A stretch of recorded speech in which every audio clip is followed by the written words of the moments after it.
Cuando nos enfrentamos a un diagnóstico médico complejo, sobre todo si se trata de un niño, es normal sentirse un poco abrumado. Hoy vamos a desmitificar una de las epilepsias infantiles más comunes para entender bien qué significa en realidad. Y aquí lo tenemos, el nombre completo: epilepsia focal autolimitada con espigas centrotemporales. Suena a trabalenguas, ¿no? Pero, y esto es lo bueno, cada parte de este nombre en realidad nos cuenta una historia bastante tranquilizadora. Vamos a desglosarla. Porque al final, lo que de verdad importa es esto. ¿Qué significa para el futuro de un niño o una niña? Y ese es justo el objetivo de este análisis: pasar de la confusión a la claridad. Bueno, vamos a meternos de lleno en esto. La mejor forma de entenderlo es, desarmando ese nombre tan largo, pieza por pieza.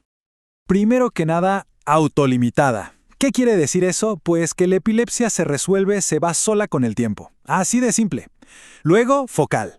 Esto nos dice que las crisis no empiezan en todo el cerebro a la vez, sino en una parte muy específica. Y por último, espigas centrotemporales. Esto ya es más técnico, ¿no? Se refiere a una firma eléctrica súper particular que los médicos ven en un electroencefalograma, que es básicamente como un mapa de la actividad del cerebro. Ahora, es importante entender que esta condición no es algo raro o aislado. De hecho, pertenece a una familia de epilepsias infantiles que se conocen muy bien. Se conocen como la familia de las epilepsias focales autolimitadas, o SELFs, por sus siglas en inglés. Y la definición es clave. Es un grupo de síndromes que aparecen en la infancia, en niños que por lo demás están completamente sanos, y lo más importante, tienden a desaparecer solitos para la pubertad. Y si vemos las características de esta familia, la verdad es que son súper tranquilizadoras. Fíjense, aparecen a una edad más o menos predecible en niños con un desarrollo neurológico normal, no hay una lesión cerebral que las cause y la remisión es lo esperado. Es más, antes a todo este grupo se le llamaba epilepsias benignas. Para que nos hagamos una idea. Ok, pero vamos a lo práctico. ¿Cómo se ve una de estas crisis? ¿Con qué frecuencia pasan? Esto es fundamental para poder reconocerlas. Los signos clásicos son muy distintivos. Puede empezar con un entumecimiento en un lado de la boca, de la lengua o de las encías. A veces hay como espasmos o rigidez en un lado de la cara. También puede haber dificultad para hablar o que se les vaya la voz por completo. Y algo muy característico es el babeo. Pero ojo, un dato crucial. Estas crisis son breves, muy breves. Típicamente duran menos de 3 minutos. Y aquí viene un dato que es súper revelador. ¿Cuándo ocurren estas crisis? Pues la inmensa mayoría, el 80%, suceden mientras duermen. Esta es una de las huellas dactilares del síndrome, por así decirlo. Y no solo es cuándo ocurren, sino cuántas veces. Y esto también es muy importante. La mayoría de los niños con este diagnóstico van a tener menos de 10 crisis en toda su vida. O sea, no es algo de todos los días, ni mucho menos. Perfecto. Ya vimos el nombre, los síntomas, pero ¿cómo se confirma todo esto? Vamos a ver la prueba clave que usan los médicos para decir sí es esto y no otra cosa. La respuesta definitiva, la confirmación, está en el electroencefalograma, o EEG. Seguro han oído hablar de él. Es esta prueba que registra la actividad eléctrica del cerebro y que, en este caso, revela un patrón súper específico. Es como la huella digital de esta condición. A ver, el nombre técnico que buscan los neurólogos es este.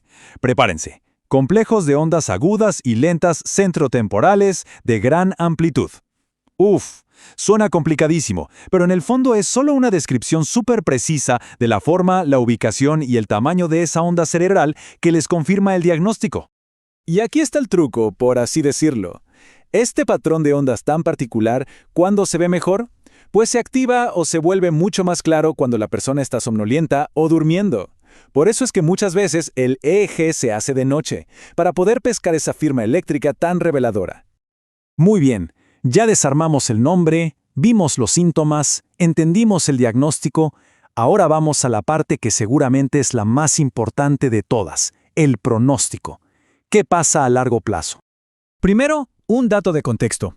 Esta es la epilepsia focal autolimitada más común que existe. Representa más o menos entre el 6 y el 7% de todas las epilepsias en niños. ¿Qué significa esto? Que no es algo raro. Es una condición que la comunidad médica conoce muy pero muy bien y está muy estudiada. Entonces, ¿cuándo se acaban las crisis? En la gran mayoría de los casos, desaparecen por completo durante la pubertad. En algunas situaciones, que son más raras, pueden seguir apareciendo de vez en cuando hasta los 18 años, pero después de eso, se detienen por completo. Y con esto llegamos a la conclusión más importante de todas. El pronóstico para que las crisis desaparezcan es excelente. O sea, lo que se espera es que la condición se resuelva por sí sola. Y las fuentes confirman que a largo plazo los adultos que la tuvieron tienen un desarrollo y una vida social completamente normal y positiva. Entonces, ¿qué tenemos? Una condición bastante común, con un nombre que al principio nos puede asustar mucho, pero con un resultado final que es claro y positivo. Y esto nos deja con una reflexión interesante, ¿no? Sobre la importancia de tener un diagnóstico preciso en medicina. Porque a veces, detrás del nombre más complicado se esconden las noticias más tranquilizadoras.